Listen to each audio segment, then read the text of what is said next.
길이가 40cm인 용수철은 무게가 10g인 물건을 달 때마다 용수철의 길이가 8cm씩 늘어난다. 이 용수철에 무게가 30g인 물건을 달았을 때 용수철의 길이를 구하시오 라고 했습니다.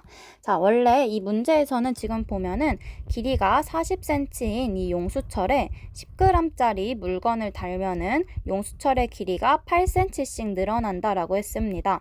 그러면 10g인 물건을 달았을 때는 8cm가 늘어나서 용수철의 길이가 48cm가 됐겠죠. 근데 문제에서는 30g인 물건을 달았다라고 했기 때문에 이 10g짜리를 3개 달았다라고 볼 수 있습니다.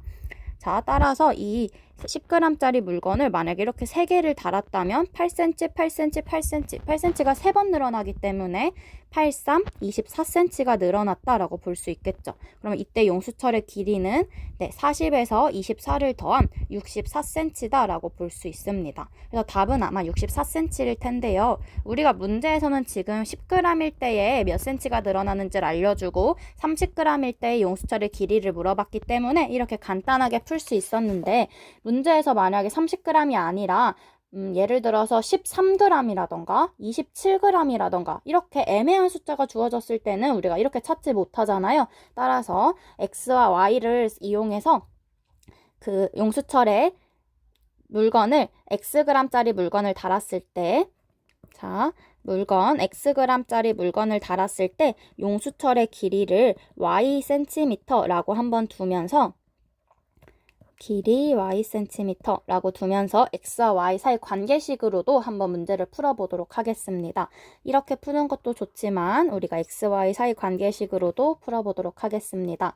자, 우리가 물건을 10g을 달면은 물건이 10g일 때 늘어나는 용수철의 길이가 8cm라고 했습니다.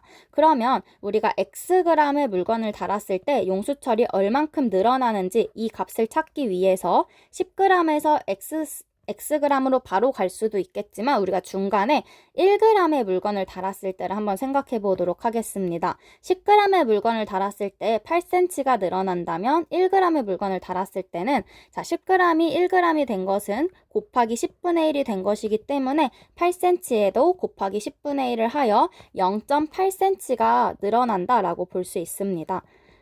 우리가 거꾸로 생각해봐도 1g짜리 물건을 달았을 때 0.8cm가 늘어난다면 10g짜리 물건을 달았을 때 10을 곱한 8cm가 늘어난다라고 볼 수 있겠죠. 네, 그러면 xg짜리 물건을 달았을 때는 x배가 되었기 때문에 여기도 똑같이 x배를 해주면 0.8이 x번이 있어서 0.8xcm가 늘어난다라고 볼 수 있습니다. 다시 말해서 용수철의 길이 y는 처음 이 40cm에서 내가 xg의 물건을 단다면 0.8x만큼 길이가 늘어나기 때문에 40 더하기 0.8x다 라고 둘 수 있고 우리가 문제에서는 용수철의 무게가 30g일 때 용수철의 길이를 물어봤기 때문에 정확히는 우리가 물건이 30g, x가 30일 때에 용수철의 길이, y의 값을 물어봤다라고 볼 수 있기 때문에 x에 30을 대입해주면 40 더하기 0.8 곱하기 30으로 40 더하기 8, 3, 24 y가 64가 나와서 64cm다 라고 똑같이 찾아줄 수 있습니다. 따라서 우리가 문제를 빨리 풀 때에는 이 첫 번째 방법처럼 그냥 바로 풀어줄 수도 있겠지만 다른 숫자의 물건을 달았을 때, 다른 무게를 달았을 때를 생각한다거나 우리가 이렇게 x, y 사이에 관계식을 적는 것을 연습하는 것이 중요하기 때문에 꼭 이렇게 물건을 xg일 때 용수철의 길이를 ycm라고 하자라고 이렇게 미지수를 둘 수 있어야 되고 그때의 y와 x 사이 관계식도 찾아줄 수 있어야 합니다. 답은 64cm입니다.